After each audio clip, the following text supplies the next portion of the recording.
and my wife, Anne Marie, and I have just settled into a table outdoors at an Italian restaurant where we are nestled into the corner of the patio. The saxophonist begins to plead with the night with a jazz tune that makes you think Nina Simone is going to walk up to the mic at any moment. A baby giggles with delight as a little bit of spaghetti slips through his fingers. The smell of onions and garlic circles round us, and you simply and only exhale. And then, the woman who's been quietly seated beside us. Mom, listen! Listen, I'm done with Peter. He doesn't care about me. He never has. He's always been like this since we were kids. I am nothing like him, Mom. No, Mom, Paul doesn't have time for me. No, he's not feeling well. No, Mom, no. I'm trying my best, Mom.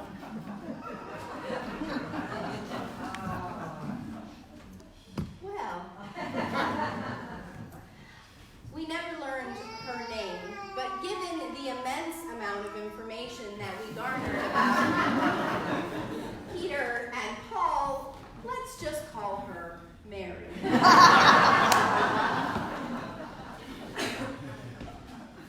20 minutes of this ongoing dialogue with Mary and her mother, and at last she hung up the phone, for her meal had arrived. The woman 2 tables across gave us a knowing sigh of relief and smiled. The jazz returned. A man 1 table over scoffed in disgust. And we began to bask once more in this night in Montclair. Until we ordered our dessert. Mom, one more thing. One more thing, Mom. No, I'm not divorcing Paul, Mom. No, I'm not. Even though he doesn't love me anymore, I've accepted it. He's very tired. He's too tired to love me. No, Mom, no. Peter, no, I'm not calling Peter. No, Mom, no. I watched Mary collect her things as she ready to pay her check, and I could only imagine Mary, who looked about 60 years old, 85-year-old woman somewhere in California, where perhaps it was a sunny afternoon, mouthing to her patient guests who were awaiting her return, "It's Mary again." Maybe you've been Mary, or Peter, or Paul. Perhaps you've been Mary's mother in Northern California, mouthing the explanation to your patient guests that it'll just be 1 more minute, all the while they know you have descended deep once more into a family drama. One way or another, we can't be human and escape conflict. We've all played at least one of the characters in this well-known plot. It's the challenge, really, of being human. We long to be in relationship. We're social beings. We incline toward groups. And we are easily, once in those groups, consumed by conflict. In the public news, in our intimate circles, in all manner of communities, schools, workplaces, clubs, neighborhoods, congregations. As Mary concluded her final call and paid her bill and walked off into the night at last,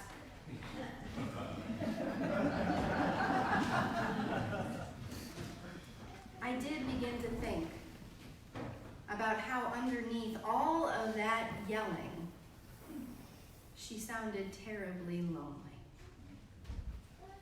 I thought of the dozens of times I've sat at a hospital bed alone with someone who is dying, sometimes even listening to the confessions of regret, conversations they wish they had had, or a life that turned out completely apart from what they had hoped.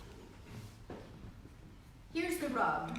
Studies tell us that in the United States, we are increasingly a lonely culture, that 1 in 2 Americans report feeling lonely on a regular basis.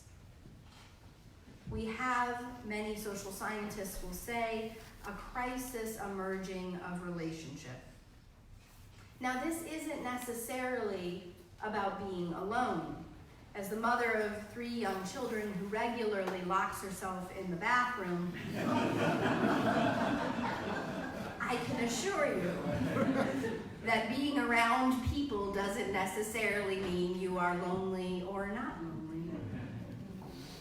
It's not enough to simply be around people. Instead, we need to learn once more how to be with people. In the words of the poet and theologian John O'Donohue, we have fallen out of belonging to one another. Belonging, of course, brings us to conflict because you cannot live a human life and escape being wronged by someone or injuring someone else.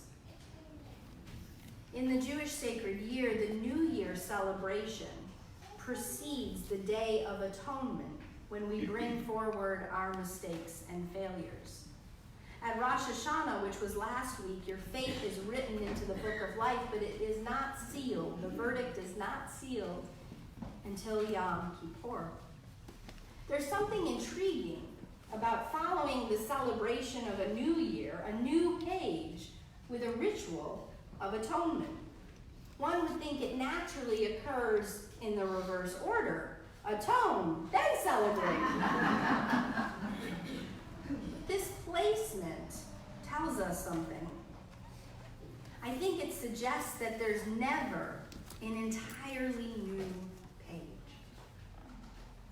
We are always the sum of who we've ever been, alongside the potentiality of who we yet could be. It's always all there. Elizabeth Lesser writes of her experience of sacrifice and forgiveness in her book, Marrow, A Love Story. She describes the dynamic between she and her sister as a tale of rejection and attack. When her sister gets sick, the entire family is tested to see who will be a match to donate bone marrow. And Elizabeth and her sister are both equally shocked, as is everyone else, when Elizabeth is the perfect match. They begin a strange journey together as Elizabeth informs her sister that literally quite soon after this donation, she will be swimming in the cells of her sister's body. Faced with this disconcerting truth, they undergo an extensive process of therapy together, where at last Elizabeth says she realizes she needs to sacrifice a bit of her pride. She said the question came to her, do you want to be right, Elizabeth, or do you want to be happy? She finds grace to give her sister space to be herself, to take permission also to be who she's been called to be, and finds a bit of peace in the last years of her sister's life.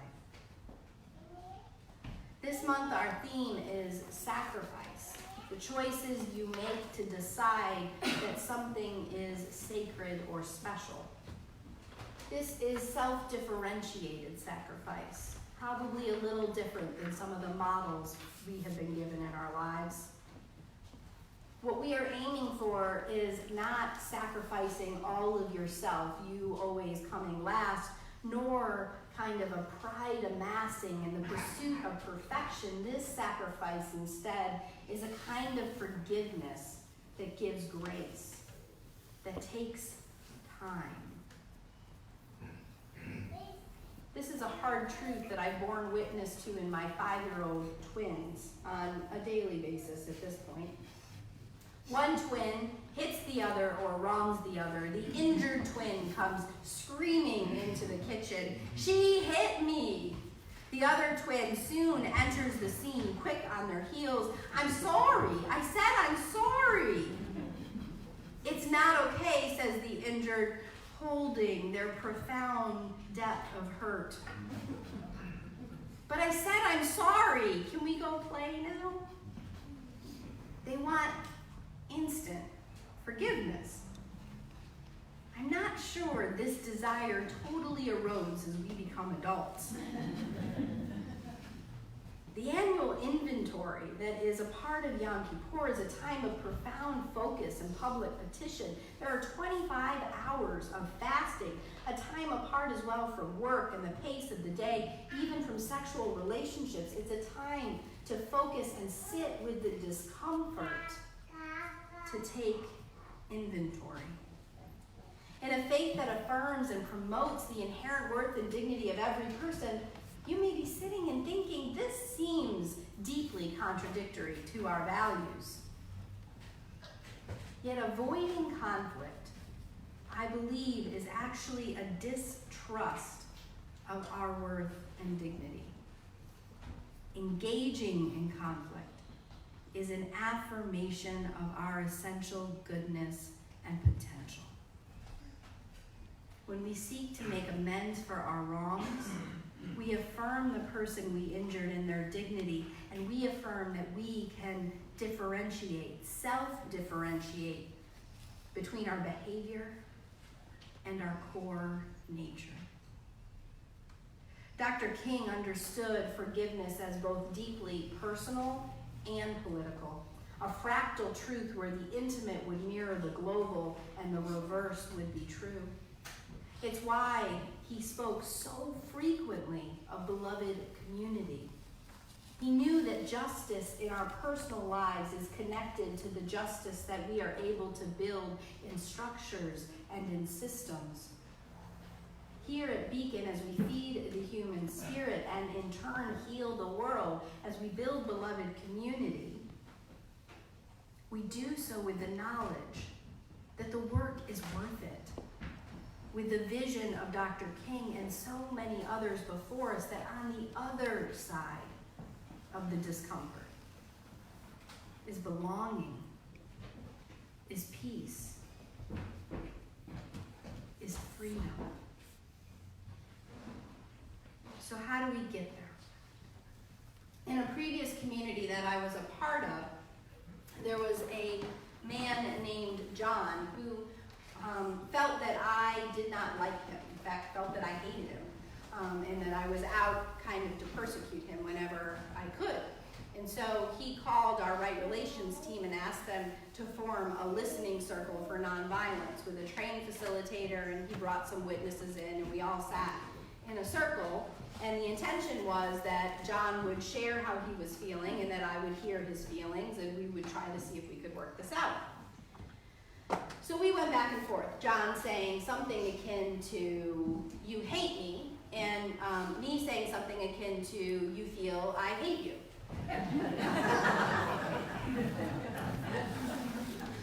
And we kept going round and round, and at last John got quite exasperated and said, "Why won't you just say you hate me?"